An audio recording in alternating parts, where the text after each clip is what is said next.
Miarabantsika rehetra manaraka ity fandarana ity topolasy sy topovavy. Fandarana zany malaza natao hitondrana fanadihadiana sy fandalinana am'ireo lafy mbavao sy ny tsara ho fantatra manodidina ny zavamisy sy ny fiainan'ny firenena. Makasitraka antsika ihany koa izay manome torohevitra sy toromarika samihafa ahafahana manatsara sy manitatra ny endriky ny fandalinana ao anatin'ity fandarana zany malaza ity. Kinendrinay mandrakariva moa no hoe ny vahoaka rehetra no afaka atsaka hevitra sy aka zay tokony horatoviny ao anatin'izany fandarana zany, ary ny fitondram-panjakana na ny fomba fanaovana politika amin'ny akabeany amin'ny mpanao politika sy ireo fikambanana samihafa ihany koa dia anana ny tandrify araka ny fandalinana sy ny fanadihadiana entina anatin'izao fandarana izao. Amty alina ity tsika dia iresaka manokana ny tranga nahabedy ny ministry ny angovo tamin'ny fanokafana ny fiaonambe mahakasika indrindra ny tontolo ny fananantany teny amin'ny CCI Vato. Tranga zay tsy fahita kanefa ny lain'ny be sy ny maro no ny aina sy nahita sy nahafantatra ny hevitro ny filoham-pirenena tamin'ireny fahatapahan-jiro na delestazy teny amin'ny CCI Vato iny tamin'ny Afakomaly. Mitondra fahamenarana ho an'ny fitondram-panjakana manokana mihitsy izany satria ny filoham-pirenena ao anatin'ny fandraisana anjara fitenenana manokatra izany kolôky izany no tapaka ny jiro. Ny antso ny minisitra mihitsy aza nga filoha satria mahita izy fa tsy mety ny trangan-javatra tahaka ireny. De niverina ny adevitra rehefa nahen'ny filoham-pirenena ny resaka ohatran'ireny ho an'ny vahoaka sy ny mpanaraka ny toe-draharaha pirenena sy ny mpanara-baovao, ny amin'ny hoe sambany aza ny filoham-pirenena no tratra ohatr'izany. Fa ho an'ny vahoaka malagasy ny orinasa sy ireo fandraharahana rehetra eto Madagasikara zay mila sy mampiasa ny herinaratra dia saika isan'andro vaky no miantso ny fisian'ny delestazy rano lava ary tozary girlandy jiro mipipika manimba fitaovana ho an'ny isa-tokantrano sy isaky ny orinasa fataon'ny JIRAMA. Rehefa miresaka an'izany rehetra dia manana hambaratrany ny eo anivon'ny ministeran'ny angovo. Izy ireo zay minaza fa efa manao niezaka ho an'ny fanarenana izany JIRAMA izany ka mampiseho imaso amin'ny alalan'ireo sary ny baiko rahateo nataon'ny filoham-pirenena ny amin'ny hoe tsy maintsy midina ifotony. Ireo ministra de lasa midina ifotony ministra ka na dia tsy de tena mitondra vahaolana be ho amin'ny JIRAMA aza izany dia tsy maintsy mampiseho sary ho hitan'ilay mpanendry fa mba miasa ilay ministra tompon'andraikitra. Reny dia atsapany rehetra ary efa hitan'ny mpanara-baovao tao anatin'ny heritaona latsaka kely ny amin'ny hoe manao endrika fotsiny seho ivelana milalao serasera lay ministry ny angovo sy ireo mpiara-miasa aminy fa tsy manana vahaolana fototra sy vahaolana matipaika hamana ity olana JIRAMA ity. Tsy any amin'ny fandaminana n'ireo contrat na fifanarahana tamin'ireo mpamatsy herinaratra sy ireo mpamatsy solika any JIRAMA ihany ny fototrolana ao anatin'izao raharaha izao, fa anisan'ny fototrolana lehibe ny olana arabola, ara-pitantanana, ara-pitaovana zay nipotipotehana ary nomena ireo karazana orinasa zay manao an'ireo fambotehana ny JIRAMA ankolaka ka maka tsikelikely ireo ampahan'andraikitra ao anatin'izany orinasa-panjakana tia malagasy na rova malagasy izany ho aina anivon'ireo vahiny lehibe zay efa manofy sy manao zay fomba ahazona zany orinasa JIRAMA zany ho eny an-tanany tsy miankina. Nandrasany rehetra zany ary ny fantohana tamin'izany no tena ny heveriny teo anivon'ny governemanta indrindra ny ministra. De mampatsiahy ny zavamisy rehefa nandeha tany Toamasina ny filoham-pirenena niakatra zay tsy izy manko ny fakturan'ny JIRAMA ary nampimenomenina ny mpanjifa izany fiakaran'ny fakturan'ny JIRAMA izany.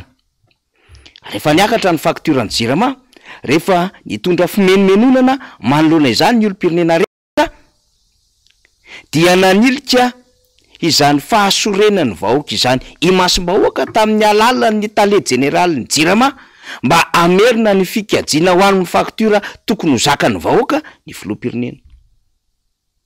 De ny eritreritra ndrehetrany amin'ny hoe hisaoty na ho afaka ao amin'ny toerana zany tale jeneraly Jirama izany, fa ela be ta teoriana vo afaka nandray fanapahan-kevitra andreo olona zay tsy naomby tao anatin'izany orinasa Jirama zany ny fitondram-panjakana. Ka raha neverina fa hitondra vahaolana harianana ny mety ho fomba fijeriny vaovao hanarenana izany orinasa Jirama izany ity ministra am'izao ity, dia notsenainy ny olana andekaleka, notsenainy ny olana ny tambajotra hiraisana Antananarivo, notsenainy ny olana mahakasika indrindra ireoa solika sy ireoa faktura misavovona ary ireoa orinasa miara-miasa am'izany Jirama izany. Iza moa no nahatonga an'izany? Nahatonga an'izany de zao fitondrany izao vokatry ny fanonganam-panjakana 7/20. Ary na inona fanazava-kevitra ambaran'ny mpanohana ny fitondram-panjakana sy ambaran'ireo mpiara-miasa akaiky ny ministra am'izao fotoana izao fa ny tsena trosa misavovona ny tao anatin'ny gouvernemanta sy ny ministra ankehitriny dia fialana bala tsy mitondra vahaolana zany any fanaliana ndraikitra ho any amin'ny hafa fa ny fisiany fanonganam-panjakana 7/20 ary ny filazana fa manana vahaolana any amin'ny 400 mégawatt na 700 mégawatt ary manana vahaolana ny ampitombonina ny tanjaky ny herinaratra eto Madagasikara ny fitondrana tamin'ny 2024 kanefa tsy nahatanteraka an'izany adidy amanandraikitra tamin'ny alalan'ireo fampanantenana firotsahany filohan'ny repoblika izany, de azo lasaina fa namandalitra sy nandainga teo masin'ny vahoaka malagasy izany. Dikan'izany ny fitondram-panjakana am'izao miainga avy any filoham-pirenena, miainga avy any gouvernemanta sy ireo rehetra mpiara-miasa ao anatin'izany departemanta izany ny tompon'andraikitra amin'ny fahampitehany Jirama ary tompon'andraikitra miara-mizaka ny délestage izay efa iaina ny vahoaka malagasy isan'andro. Santionany kely sy sombony tao anatin'ny zavatra natrehan'ny vahoaka malagasy ny 10 minitra nalatsak'izay natrehan'ny filoham-pirenena teny amin'ny CCI Ivato. Fa firifiry moa ny vahoaka efa niantso ny amin'ny fanatsarana ny fitaovana eo anivon'izany orinasa Jirama izany mba hahatsara ny fanomezana atolotra ho an'ny herinaratra isan-tokantrano. Ary firifiry nefa nitondra fitarainana teo anivon'ny orinasa Jirama ny am'ireo fahampotehana sy fahavoazana any am'ireo isan-tokantrano. Nandrasany rehetra ny amin'ny hoe hitondra fialan-tsiny lehibe eo anatrehan'iny zavan-tranga teny amin'ny CCI Ivato iny ve ny ministra. Nandrasany rehetra ny amin'ny hoe inonara ny vahaolana maika hoentin'izany ministra izany eo anatrehany tsy fahombiazana satria ny filoham-pirenena mihitsy no niara ny fahatapahan-jiro nandritra ny fandraisam-pitenenana any amin'ny tany mandroso ary any amin'ny tany zay mahatsapatsara ny alehibean'ny fandraisana andraikitra dia mametra-pialany nataon'ireo tompon'andraikitra zay mitondra fahafahambaraka ho an'ny fitondram-panjakana.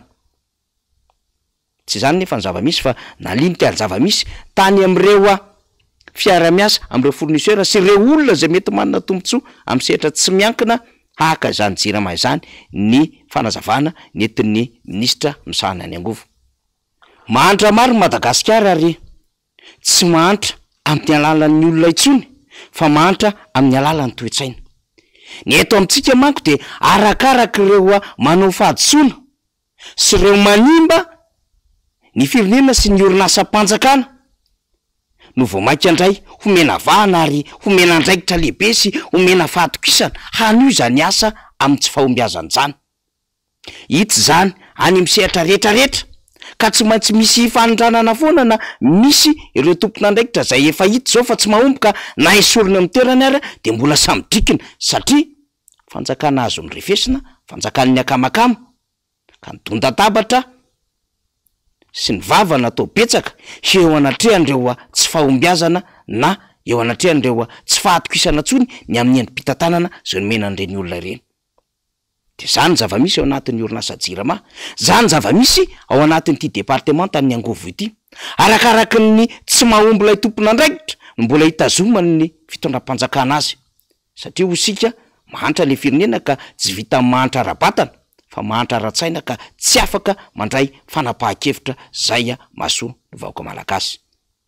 Mbola sombony ao anatin'ny raharaha jirama zany zay efa manomboka manao an'izay a fanazarantena izay ny rehetra satria dia tsy maintsy iaina girlandy, iaina jeramaty isan'andro san'andro fa mbola hiakatra ny vidin-tsolika ary efa ao anatin'ny adevitra amin'izao fotoana izao ny kompania petroliera sy ny fitondram-panjakana. Ka rehefa tsy maintsy hiakatra ny vidin-tsolika ametraka ny vidiny tena izy na vérité de prix araka ny efa nambarantsika matetitetika teto. Fantaniana hipetraka manoloana izany de ny hoe havita iaro ny vidiny tena izy ho zakany voaka malagasy ve ny fitondram-panjakana. Tsy avy hatrany ny valiny satria tsy ho possible vérité de prix midina ambanin'ny 4100 ariary ohatra ny litatra ho an'ny vidin-tsolika no ho vitany fitondram-panjakana sy ny kompania petroliera. Tsy maintsy ambonin' zany 4100 ariary zany ny vidin-tsolika zay a hitranga eo. Ka apetraky ny rehetra mifantaniana ny aminy hoe de inona indray no mbola alaolana na inona indray mbola fanodinandresaka ataon'ny fitondram-panjakana sy ny gouvernemanta ary ministra tompon'andraikitra rehefa hivoaka ny vidin'ny solika zay a hifampiresahana ny reto kompania petroliera reto zay tiana manamarika fa tsy ao an-tanan'ny malagasy itsony ny tontolon'ny solika am'izao fotoana izao. Fa na i Total na Jovena na Shell na Galana dia any vahiny avokoa izany.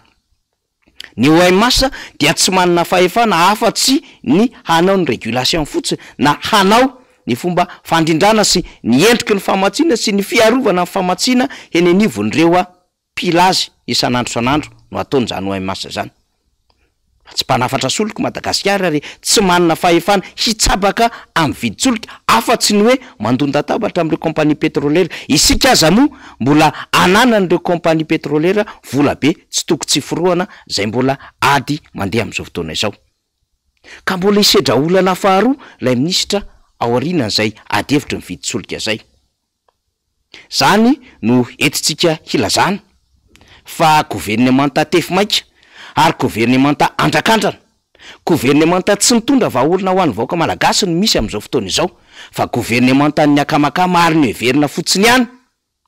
Fa mety akaikikaiky ny ray na roa amin'ireo mpitondra fanjakana ka afaka ho atao hirakiraka ho amin'izay mety hilany ny fanjakana sy hifampiresahan'ny fanjakana amin'ireo sehatra rehetra.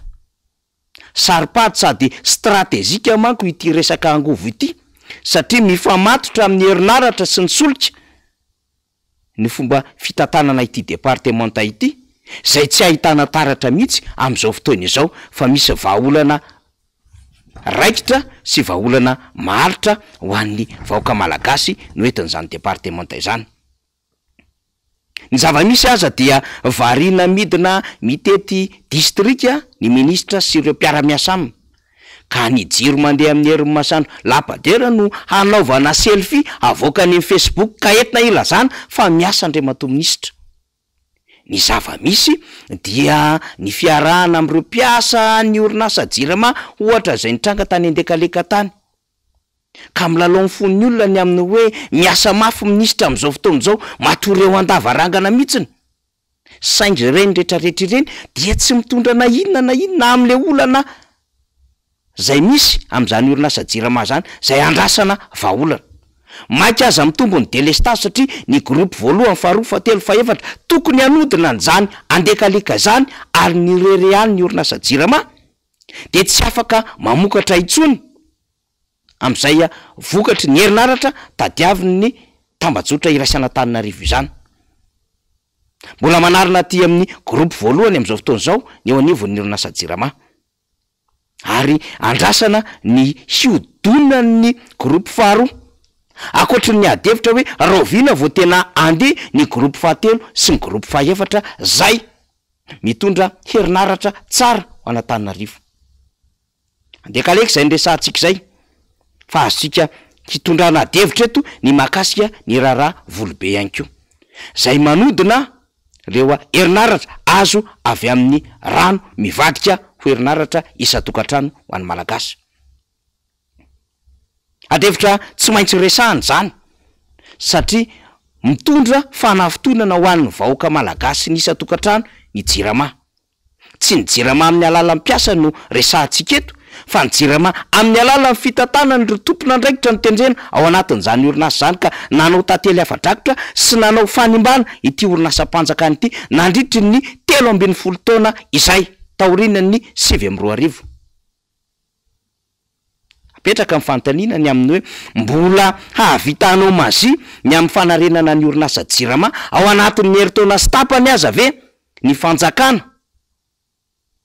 Mandrapatonga ny fataperany ny mandat 13 mbola vita mitondra foto-drafitra asa lehibe ho fanarenana an'izany orinasa jirama izany ary amatsy 400 mégawatt amin'ny herinaratra eto Madagasikara ao anatin'izany fotoana fohy izany ve ny fitondram-panjakana.